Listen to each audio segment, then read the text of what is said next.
Kasaragod Kumbla ആരിക്കാടിയിൽ toll പിരിവിനെതിരെ സമരം നടത്തിയ എ.കെ.എം. Ashraf MLA arrest ചെയ്തു. സത്യഗ്രഹ സമരത്തിന്റെ 3ാം ദിവസത്തിലാണ് എം.എൽ.എയെ അറസ്റ്റ് ചെയ്തത്. സമരം നടത്തിയ 500 പേർക്കെതിരെ പോലീസ് കേസെടുത്തു. ടോൾ ബൂത്ത് പ്രവർത്തിക്കുന്നത് നിയമവിരുദ്ധവും കേന്ദ്ര ഗതാഗത മന്ത്രാലയത്തിന്റെ നയത്തിന് വിരുദ്ധമാണെന്നും ബി.ജെ.പി. ആരോപിച്ചു. കുമ്പള ആരിക്കാടി ടോൾ ഗേറ്റിലെ ആക്ഷൻ കമ്മിറ്റിയുടെ സത്യാഗ്രഹ പന്തലിൽ നിന്നാണ് എ.കെ.എം. അഷ്റഫ് എം.എൽ.എയെ അറസ്റ്റ് ചെയ്തത്. വൻ പോലീസ് സന്നാഹം സ്ഥലത്തെത്തിയിരുന്നു.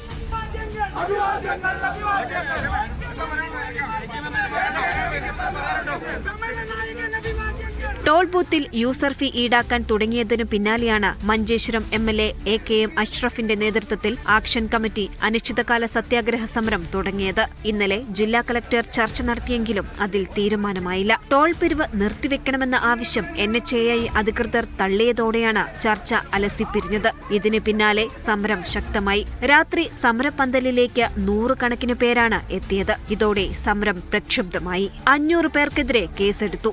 2 ടോൾ ബൂത്തുകൾക്കിടയിലെ 60 കിലോമീറ്റർ ദൂരം എന്ന വ്യവസ്ഥ ലംഘിച്ചാണ് ആരിക്കാടി ടോൾ ബൂത്ത് സ്ഥാപിച്ചതെന്ന് ആക്ഷൻ കമ്മിറ്റി പറയുന്നു. തലപ്പാടിയിലെ ടോൾ ബൂത്തിൽ നിന്ന് 22 കിലോമീറ്റർ മാത്രം ദൂരത്തിലാണ് ആരിക്കാടിയിലെ ടോൾ ബൂത്ത്. ഇത് പൂർണ്ണമായും ഒഴിവാക്കണമെന്നാണ് സമരക്കാരുടെ ആവശ്യം. എന്നാൽ ടോൾ പിരിവ് നടത്തുന്നതിന് നിലവിൽ നിയമപരമായ തടസ്സങ്ങളില്ലെന്നാണ് ദേശീയപാത അധികൃതരുടെ വാദം.